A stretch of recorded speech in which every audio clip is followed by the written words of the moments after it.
कि सर अपना प्रेजेंटेशन करें, उसके बाद आईसीएमआर।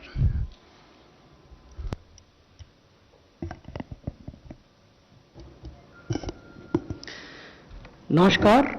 हम आपको एक प्रेजेंटेशन दिखा रहे हैं जिसमें जो वर्तमान स्थिति है कोरोना की देश में, उसके बारे में एक संक्षिप्त विवरण है। ये हम आपको बता रहे हैं कि अगर हम केसेस पर मिलियन देखें किसी भी देश की जनसंख्या में, जो कुल कोरोना के केसेस हैं, कोविड-19 के केसेस हैं, वो प्रति मिलियन पॉपुलेशन कितने हैं, तो भारत में ये 657 है, 657 है। और आप देखेंगे कि हम दुनिया के उन देशों में से हैं जहां केसेस पर मिलियन सबसे कम संख्या में हैं। भारत की तुलना में कुछ अन्य देश जो इसमें दिखाए गए हैं, वहां 7 टाइम या 14 टाइम यानी 7 टाइम्स और 14 टाइम्स ज़्यादा केसेस हैं पर मिलियन। अगर आप मृत्यु देखें, डेथ पर मिलियन पॉपुलेशन देखें, तो वहाँ भी भारत में डेथ पर मिलियन पॉपुलेशन कोरोना से होने वाली मृत्यु बहुत कम है, 17.2 प्रति मिलियन है। और अन्य देश ऐसे हैं जहाँ ये 35 गुना भारत की संख्या से है। ये एक महत्वपूर्ण स्लाइड है। इसमें हम आपको ये दिखा रहे हैं कि जो डेली ग्रोथ रेट है नए केसेस का, उसमें कैसे डिक्लाइन हो रही है। ये इसलिए महत्वपूर्ण है कि कई बार भारत जैसे देश में जहाँ इतनी ज़्यादा जनसंख्या है, जनसंख्या के आधार पे हम विश्व के दूसरे सबसे बड़े देश हैं, तो वहाँ जब नंबर्स आप देखते हैं, numbers in absolute terms, they tend to cloud the focus of policy makers as well as people who are managing public health challenges. तो इसलिए ये महत्वपूर्ण है कि केवल एब्सोल्यूट नंबर्स पर ही ध्यान हम केंद्रित न करें, हम ये भी देखें कि प्रतिदिन जो नए केसेस की ग्रोथ हो रही है उसमें क्या ट्रेंड है। और इसमें हम ये देखते हैं कि जो ग्रोथ है वो लगातार घट रही है। अगर आप मार्च महीने में देखें तो केसेस के बढ़ने की जो गति थी, जो डेली ग्रोथ रेट था, वो लगभग 31% था। फिर मई में वो 9% हो गया। मई के अंत आने तक वो 4.82% हो गया, लगभग 5% आप मान सकते हैं। और अगर आप 12 जुलाई के आंकड़े देखें तो ये 3.24% है। तो लगातार निरंतर इसमें घटोतरी हुई है। There is a progressive decline in daily growth rate of new cases. और अगर एब्सोल्यूट नंबर्स भी हम देखना चाहें तो जो एक्टिव केस हैं आज देश भर में वो 3,11,565 हैं, जबकि ऐसे लोग जो ठीक हो गए, अपने घरों में चले गए, अस्पतालों से डिस्चार्ज हो गए, वो 5,71,459 हैं। और ये संख्या लगातार बढ़ती जा रही है। अनेक राज्य ऐसे हैं जहां की प्रतिदिन जो लोग अस्पताल में भर्ती होते हैं उनसे कहीं अधिक संख्या में प्रतिदिन लोग अस्पताल से डिस्चार्ज हो रहे हैं। एक और महत्वपूर्ण तथ्य जिसकी ओर मैं आपका ध्यान आकृष्ट करना चाहता हूं वो ये है कि अभी भी देश की जो कुल संख्या है पॉजिटिव केसेस की, उसका 86% केवल 10 राज्यों तक ही सीमित है। ये महत्वपूर्ण है क्योंकि अनेक बार जब विमर्श होता है तो ये सुनने को मिलता है कि बहुत तेजी से केस बढ़ रहे हैं, देश भर में केस बढ़ रहे हैं।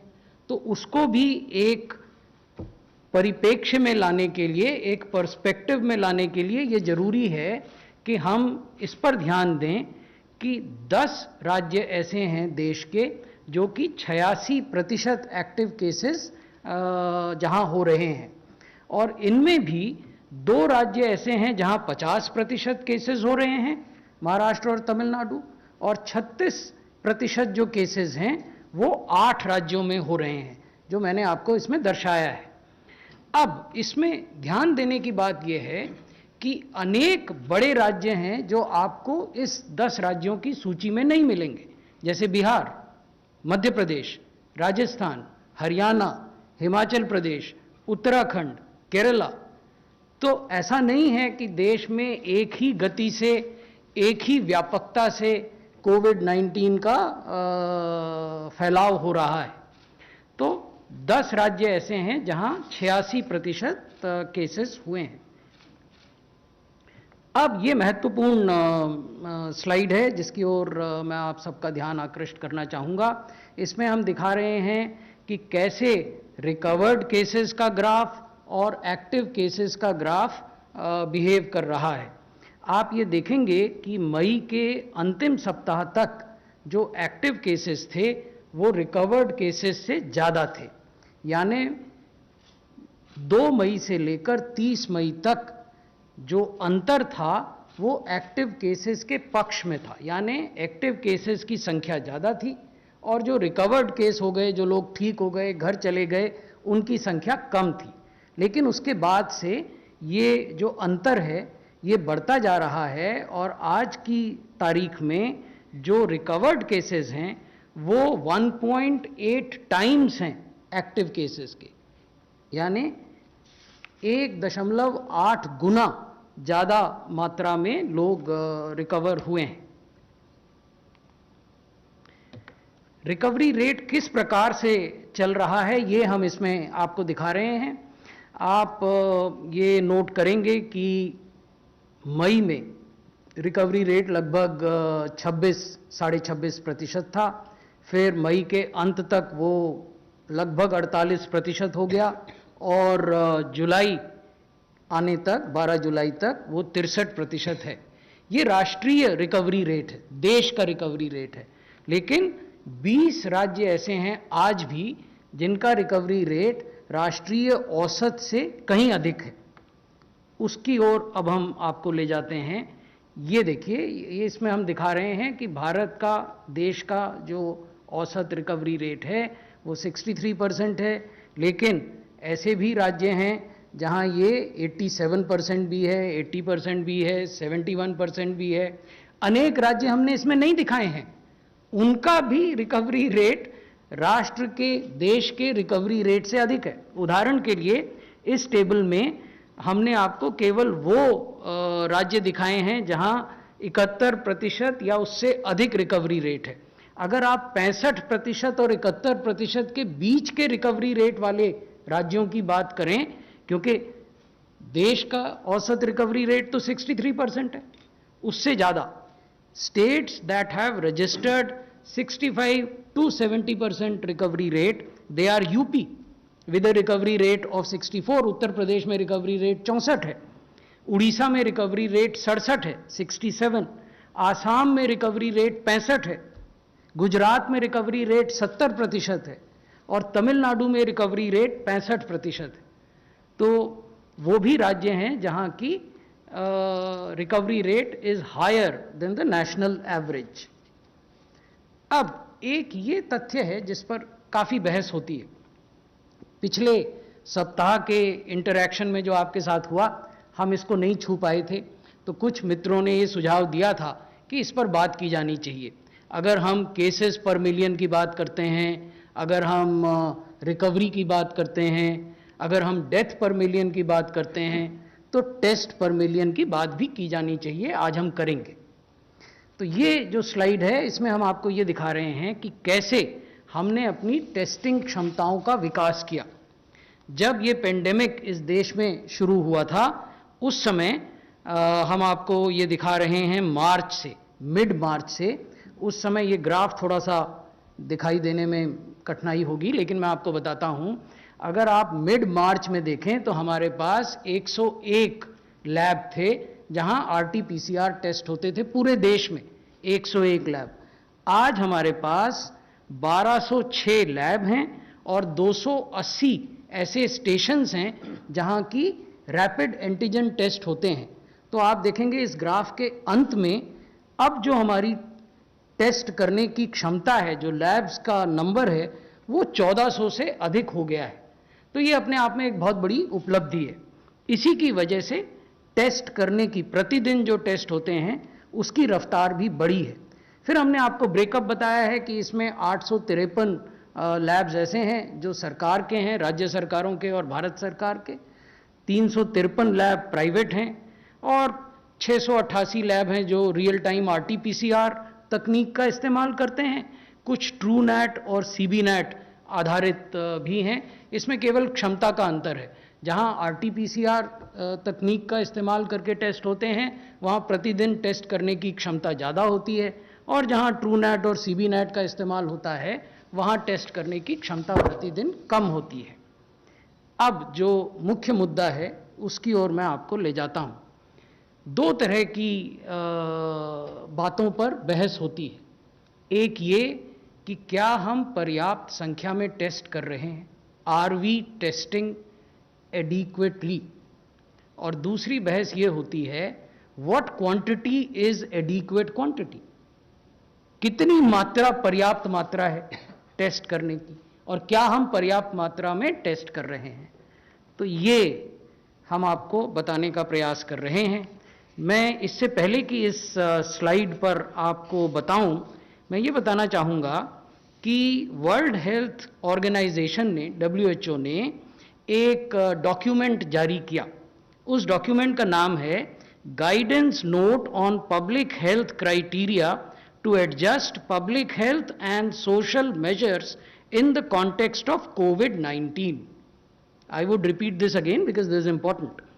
WHO has issued a guidance note on public health criteria to adjust public health and social measures in the context of COVID-19.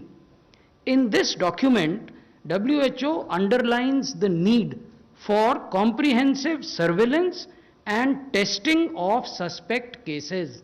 WHO कह रहा है कि आवश्यकता है कि कॉम्प्रिहेंसिव सर्वेलेंस किया जाए, किनका, सस्पेक्टेड केसेस का, और टेस्टिंग की जाए किनकी, सस्पेक्टेड केसेस की। और फिर इसी डॉक्यूमेंट में WHO कहता है कि कॉम्प्रिहेंसिव का अर्थ क्या है। They elaborate this concept of comprehensive by saying, and I am now converting it into Indian numbers, they say that if you are testing 140 people per day per 10 lakhs, that would be indicative of comprehensive. So we are taking that indication from the WHO document that I just referred to. अब अगर हिंदुस्तान के परिप्रेक्ष्य में देखें, भारत में देखें, जो इस स्लाइड में हम आपको प्रदर्शित कर रहे हैं कि कितने राज्य हैं जो 140 टेस्ट पर डे पर मिलियन पॉपुलेशन कर रहे हैं। उनका यहाँ पर 22 राज्य ऐसे हैं जो कि 140 या उससे अधिक टेस्ट पर डे पर मिलियन करते हैं, जिनकी हमने जानकारी आपको दी है। लेकिन इसका अर्थ ये नहीं है कि सभी राज्य कर रहे हैं, क्योंकि मैंने आपको बताया कि केवल 22 राज्य कर रहे हैं। तो हमारा परामर्श मंत्रालय का, स्वास्थ्य मंत्रालय का परामर्श राज्यों को और केंद्र शासित प्रदेशों को है कि हम सबका प्रयास ये होना चाहिए कि हम टेस्टिंग को इतना बढ़ाएं कि वो WHO द्वारा इंगित किए गए इस मापदंड की तरफ बढ़ सके। तो ये मैं आपके संज्ञान में लाना चाहता था। ये अंतिम स्लाइड है जिसमें हम ये बता रहे हैं कि आगे का रास्ता क्या है। अनेक फोरम्स में जो हम राज्यों से परामर्श करते हैं उसमें हम कहते हैं कि अभी भी आवश्यकता है कि कंटेनमेंट पर काम किया जाए, कंटेनमेंट एरियाज़ को बेहतर तरीके से निर्धारित किया जाए, वहाँ बेहतर इम्प्लीमेंटेशन हो, टेस्टिंग को बढ़ाया जाए और क्लिनिकल मैनेजमेंट ज़्यादा एफिशिएंट, प्रभावी तरीके से किया जाए, ताकि ऐसी मृत्यु जिससे बचा जा सकता है उससे बचा जाए। हम ये भी कह रहे हैं कि जब आप किसी भी कंटेनमेंट एरिया का निर्धारण कर लेते हैं तो ये आवश्यक है कि उस कंटेनमेंट एरिया के भीतर आप हाउस टू हाउस सर्च करें एक्टिव केसेस के लिए, और उनमें उनके लक्षणों के अनुरूप अगर उन्हें फिजिकली वहाँ से हटाकर किसी कोविड केयर सेंटर या अन्य हेल्थ केयर फैसिलिटी में ले जाने की आवश्यकता है ताकि वो संक्रमण को, इन्फेक्शन को न फैलाएं, तो वो भी हमें करना चाहिए। हम ये भी कह रहे हैं कि अगर आप टेस्ट बढ़ाते हैं, जो कि मैंने अभी आपको दिखाया WHO का मापदंड और कितने राज्य उस मापदंड पर खरे उतर रहे हैं, अगर आप टेस्ट बढ़ाते हैं तो इस बात की संभावना रहेगी कि आप केसेस को पहले पकड़ पाएं, अर्ली डिटेक्शन कर पाएं और अगर आप पहले डिटेक्ट करेंगे तो पहले इलाज करेंगे और लोग बेहतर होकर घर जा पाएंगे। हम ये भी कह रहे हैं कि हमें अभी भी लगातार अपनी हेल्थ केयर फैसिलिटीज़ को अपग्रेड करने की आवश्यकता है। आईसीयू बेड्स बढ़ाने की आवश्यकता है, ऑक्सीजन बेड्स बढ़ाने की आवश्यकता है, कोविड केयर सेंटर्स बनाने की आवश्यकता है। अलग अलग राज्यों में इन्फेक्शन का बर्ताव अलग अलग है। जैसे अगर आप दिल्ली में देखें तो आज हमारी अधिकांश बेड्स खाली हैं, लेकिन उसका अर्थ ये नहीं है कि सभी राज्यों में ऐसी स्थिति हर समय बनी रहेगी। तो इसलिए पहले से तैयारी करके रहने की आवश्यकता है, जो हम प्रत्येक राज्य सरकार के संज्ञान में लाते हैं। और सबसे महत्वपूर्ण बात है कि राज्य सरकारें और केंद्र सरकारें जो भी कार्य करती हैं वो तो करती ही हैं, लेकिन जब तक समाज, समुदाय, कम्युनिटी इस पूरी इंटरवेंशन की ओनरशिप नहीं लेगा तो जो वांछित रिजल्ट हम चाहते हैं वो नहीं आएंगे। इसलिए जरूरी है कि जैसे जैसे इकोनॉमिक एक्टिविटीज़ खुल रही हैं देश में, उस दौरान भी फिजिकल डिस्टेंसिंग का पालन किया जाए, क्योंकि जब तक वैक्सीन नहीं आती, doctor Bhargava would separately address the issue of vaccine, तब तक सोशल वैक्सीन ही एकमात्र वैक्सीन है।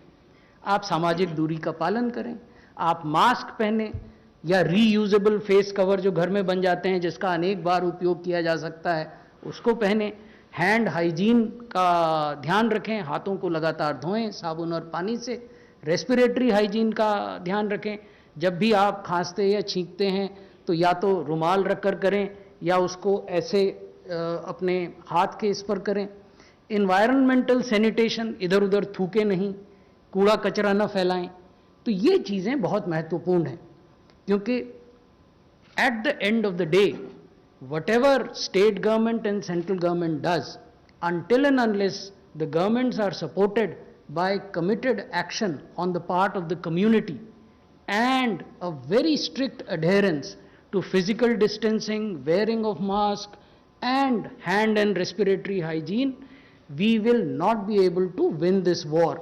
So therefore, the involvement of community is of utmost and critical importance in winning the war against COVID-19. Thank you.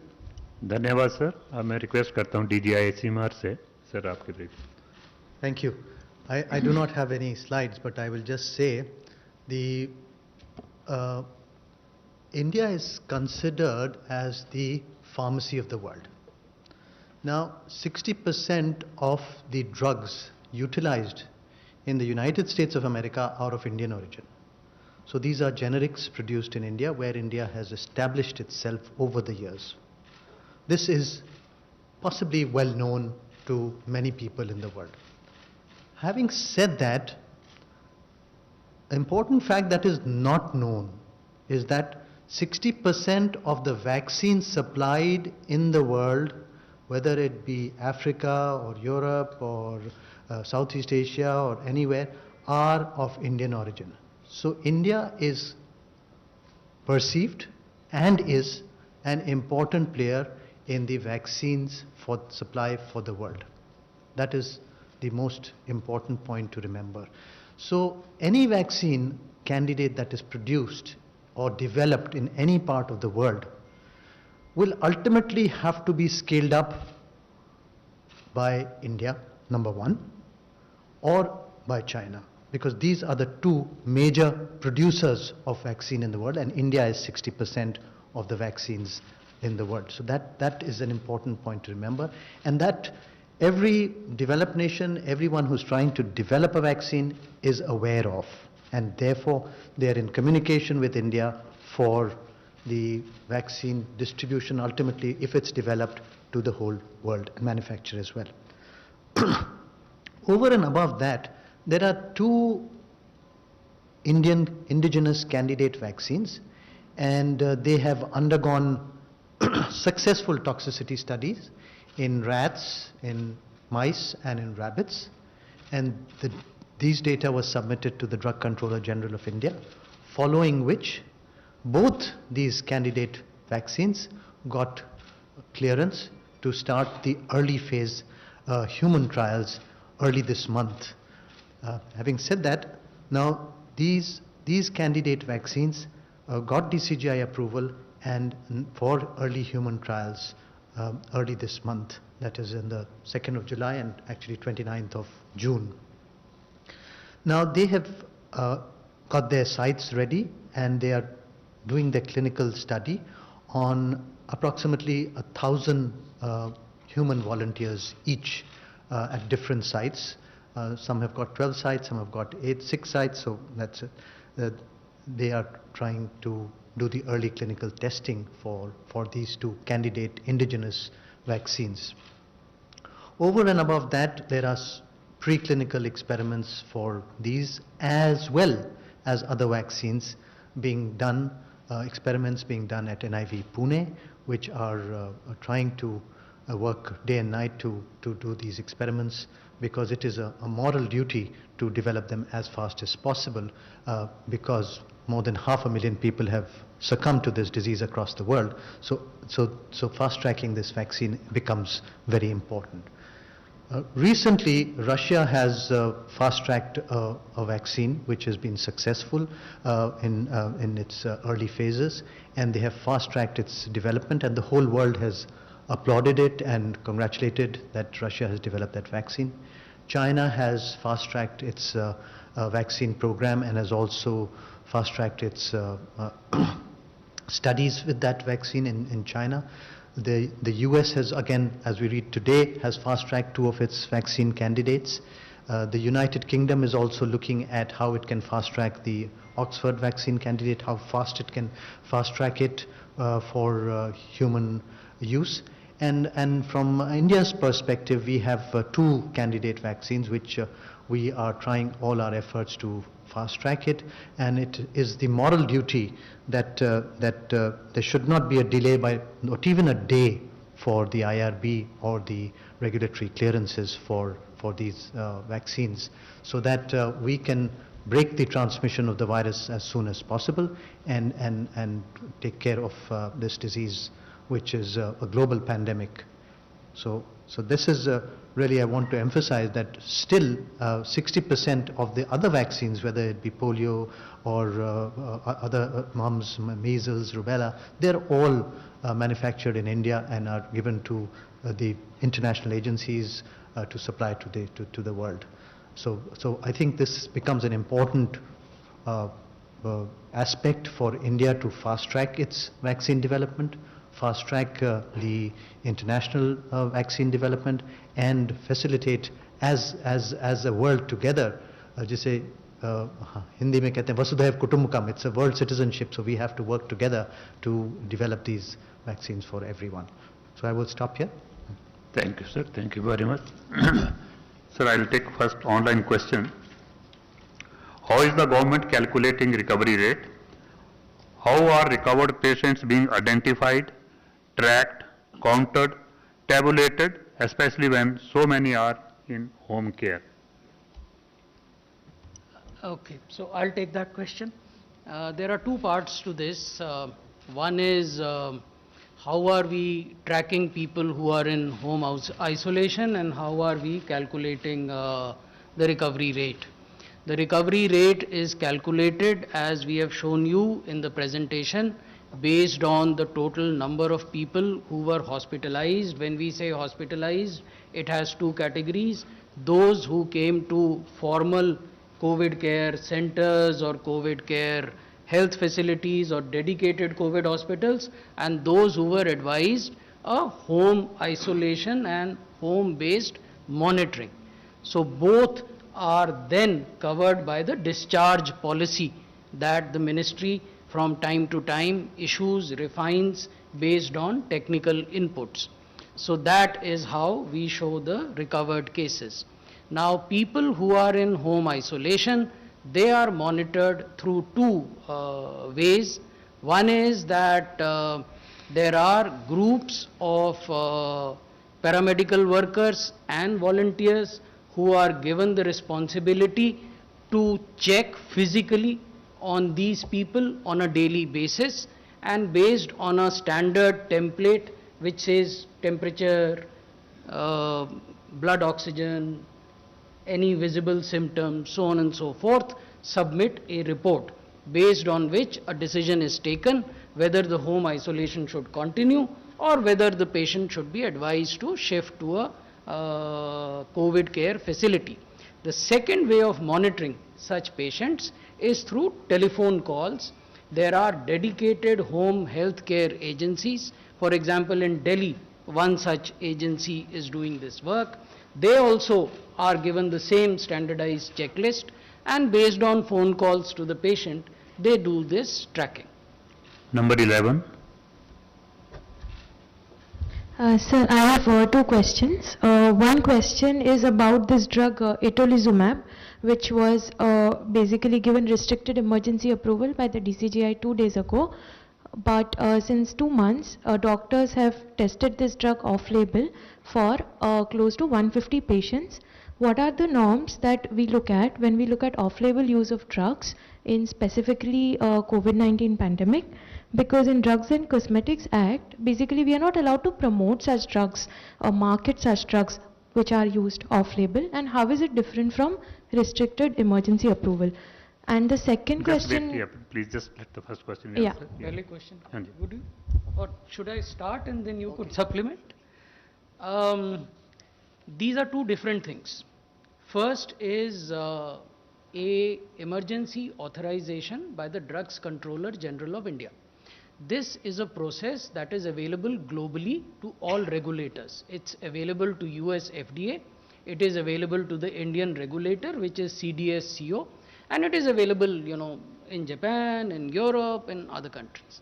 So what does this mean? This means that based on restricted evidence submitted by the drug makers to the regulator, an emergency authorization is given, which is distinct from a market authorization. Market authorization, whenever it is given by a regulator, means that the manufacturer of that drug can freely market it. Emergency authorization means that A, it can be procured only in emergency circumstances, the treating clinician has to certify this, and the person to whom the treatment is being given has to be taken into confidence. Informed consent needs to be obtained. In case the patient is not in a position to provide this informed consent, it is the caregivers or family members who are accompanying the patient with whom this transaction is done. This is as far as the Drugs Controller General's part is concerned. About off-label use, its efficacy, something that you would want to say? I've really answered it. We know that in severe patients of COVID, there is a problem of a cytokine storm. So cytokines are released and they are responsible for a storm which is ultimately leads to serious conditions. There are two drugs which have been thought to be preventing the cytokine storm. One is tocilizumab and the other is itolizumab, which are being thought that they can prevent the cytokine storm. Having said that, they have not yet demonstrated mortality reduction by any trial, and therefore trials are wanting and are happening in different parts of the world to look at whether there is mortality reduction with these two drugs. Second part, I think we can take later, this number 9 now. Sir कई सारे expert कह रहे हैं कि इस बीमारी का असर लंग्स के अलावा भी और दूसरे ऑर्गन्स पे है, चाहे वो किडनी हो, ब्रेन हो या हार्ट हो, या क्या इस तरह की स्टडी आपके पास है या आप करने वाले हैं, और किन मरीजों को ज़्यादा केयरफुल रहने की ज़रूरत है?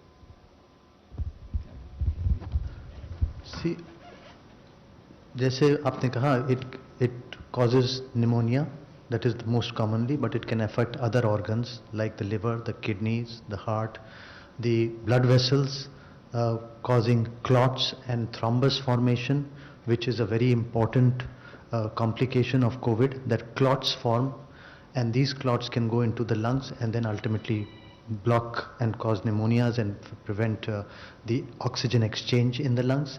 And that is why in most of the treatments it is recommended and it is standard of care to give blood thinners or anticoagulants or low molecular weight heparins for preventing these complications. Certain other complications have also been described in small children, that arteries get dilated and can be affected. These are being studied, and these have been studied in autopsy studies in some reports, and the clinical data is being collected and analyzed and looked at where we are having at different hospitals, and some are reporting it, and some publications are coming in different journals as far as that is concerned. 20. I think it has been explained. Sir, Pooja from Z News. You have shared recovery rate. What is the fatality rate, and which state is reporting maximum number of deaths? This is also information that we regularly share since our interaction somehow had got delayed. So last week we could not share it with you. The national fatality rate is 2.6. Am I correct? It's 2.6, and it is rapidly coming down. Compared to the global case fatality rate, it's significantly lower, and there are states which have a much lower case fatality rate than 2.6. Those states that have higher fatality rate, to assist them, we have started a special intervention which is now 2 weeks old. Every week on Tuesday and Friday, the group of doctors from AIIMS, through teleconsultation and video consultation, engage the ICU doctors of treating hospitals in various states and try to resolve the problems that they are facing in saving critically ill patients. As we talk today, there is a teleconsultation which is going on. In fact, when I was coming here, I was told that today's teleconsultation that is being led by doctors from AIIMS is being attended by 3 hospitals of Assam, 4 hospitals of Kerala, 2 of Andhra Pradesh, 1 of Karnataka, 2 of Bihar, and 1 of West Bengal. So these teleconsultations are forums where treating clinicians, people who are actually attending to critically ill patients in ICUs and are facing problems, get an opportunity to talk to the topmost doctors from AIIMS New Delhi and be benefited from the advice that they give them. Thank you. I think states, it has been. We'll separately indications, provide you yeah? that information. There's absolutely no problem. Sir, online question. Has the Health Ministry undertaken any study on the persistent medical complications after COVID-19 patients is cured?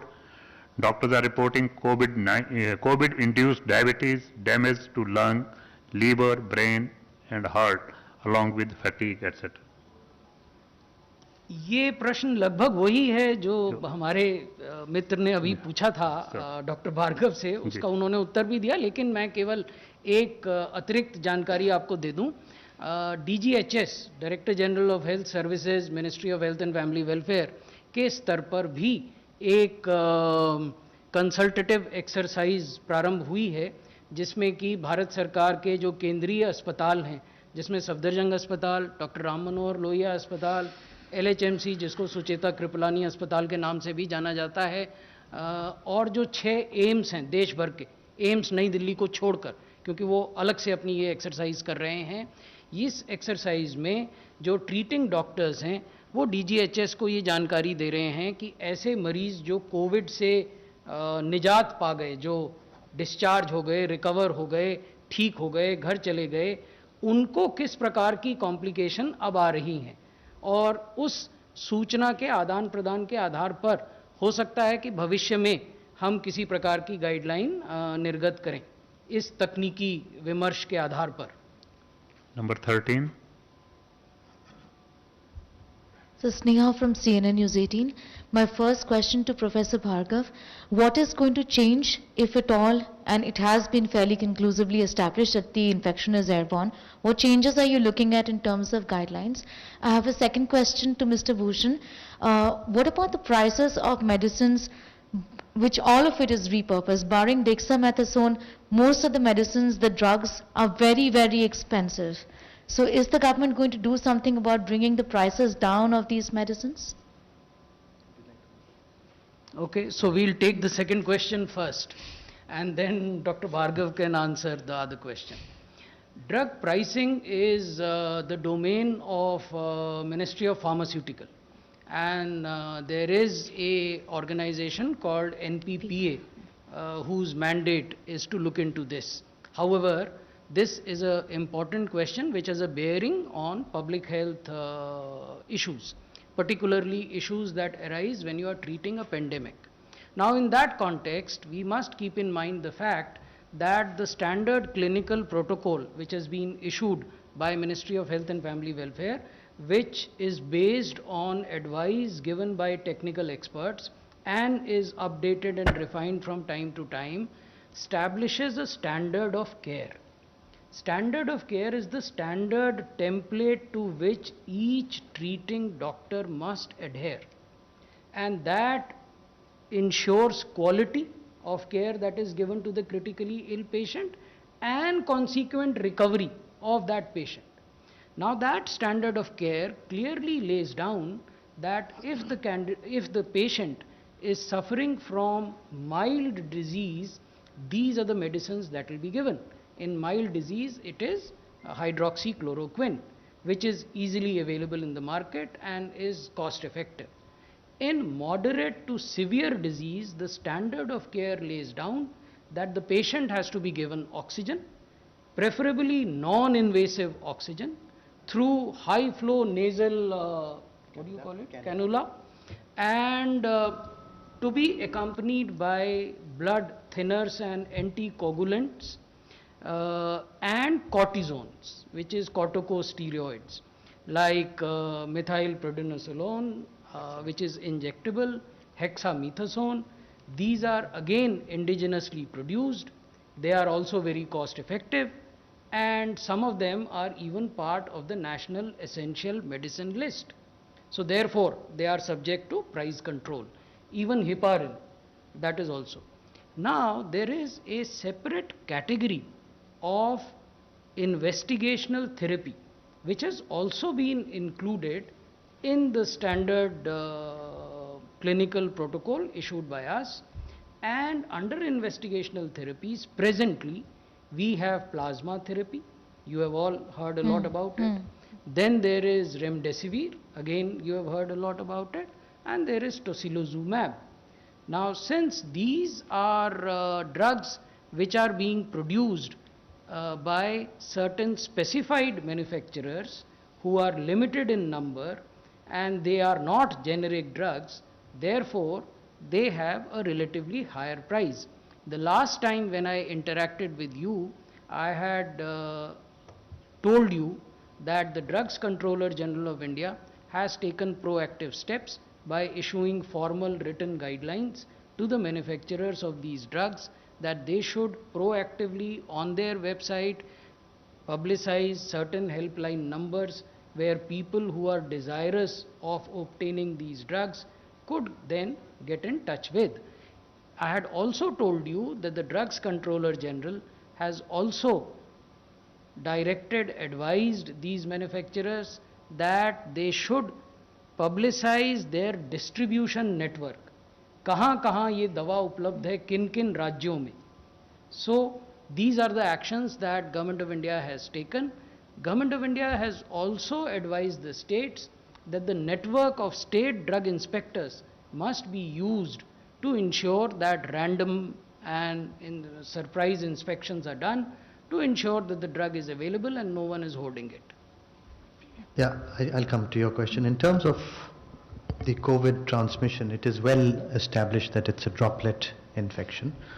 There have been hypotheses and suggestions by several scientists that there may be some airborne transmission with micro droplets. Again, it is also a droplet, and it's a micro droplet less than 5 microns in size. But what clearly remains important is physical distancing, use of masks has to continue, and that is the most important for this transmission.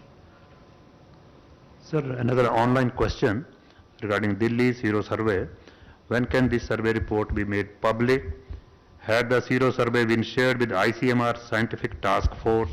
What is delaying the release of this important study?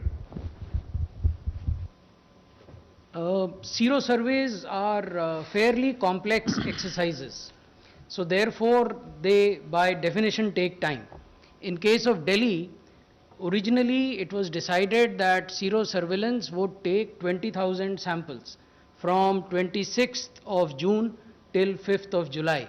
But eventually the sero surveillance ended up taking 22,800 odd samples. These are blood samples, and which are then subjected to ELISA test.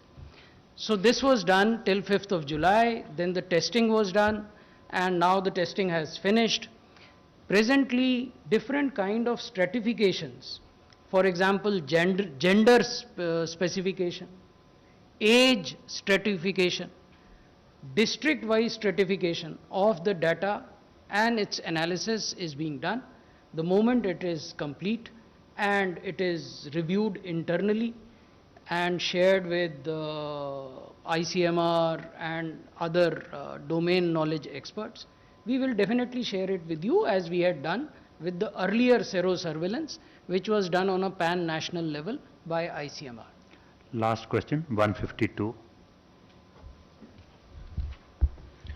Sir मैं शैलेश हूँ ANI news agency से। जैसे कि आपने बोला कि vaccine का जो है डेवलपमेंट फास्ट ट्रैक किया गया है, तो कब तक उम्मीद हम कर सकते हैं वैक्सीन आने की? और दूसरा सर, तमाम स्टेट जो है अब लॉकडाउन वापस कर रहे हैं, तो क्या आपको लगता है कि जिस हिसाब से केस बढ़ रहे हैं, एक बार फिर नेशनल लॉकडाउन की ज़रूरत है? देखिए, जहाँ तक कि वैक्सीन की बात है, इसमें उम्मीद है और प्रयास है और कर्म है इस पवित्र कार्य में, जो हम लोग कोशिश कर रहे हैं कि जल्द से जल्द हो और एक दिन भी वेस्ट ना हो रेगुलेटरी में या अप्रूवल में, एथिक्स में, without compromising on the science and the quality and the ethics part of it. That is as far as the vaccine development. दूसरे हिस्से का मैं जवाब दे देता हूँ। हमने सभी राज्यों को, मैं आपका ध्यान आकृष्ट करना चाहूँगा अंतिम स्लाइड जो मैंने आपको दिखाई थी कि आगे का रास्ता क्या है, हमने सभी राज्यों का ध्यान इस ओर आकृष्ट किया है कि जो कंटेनमेंट के एरियाज़ हैं, यानी आपके यहाँ जिन भौगोलिक क्षेत्रों से पॉजिटिव केसेस आ रहे हैं, अगर आप वहाँ स्ट्रिक्ट कंटेनमेंट और पेरीमीटर कंट्रोल लागू नहीं करेंगे तो केसेस के बढ़ने की संभावना रहेगी। हमने ये पाया भी है। अनेक शहर, अनेक ज़िले जहाँ चीज़ें नियंत्रण में आती हुई दिख रही थीं, वहाँ जब एफर्ट्स थोड़े स्लैकन हो गए तो पॉजिटिव केसेस बढ़े। लोगों ने भी जो फिज़िकल डिस्टेंस है उसका पालन या मास्क पहनने का और अन्य जो प्रिवेंटिव स्टेप्स हैं उनका पालन नहीं किया। इसलिए ये आवश्यक है कि जब जब किसी भी क्षेत्र से कुछ संख्या में एक साथ पॉजिटिव केसेस आते हैं तो उस क्षेत्र को कंटेनमेंट के रूप में निर्धारित किया जाए, घोषित किया जाए और वहाँ कंटेनमेंट की कार्रवाई पूरी दृढ़ता से की जाए। तो ये कंटेनमेंट एरियाज़ का फैलाव है, इसको लॉकडाउन या अनलॉक से जोड़ के नहीं देखा जाना चाहिए। Thank you very much, sir. Thank you, friends.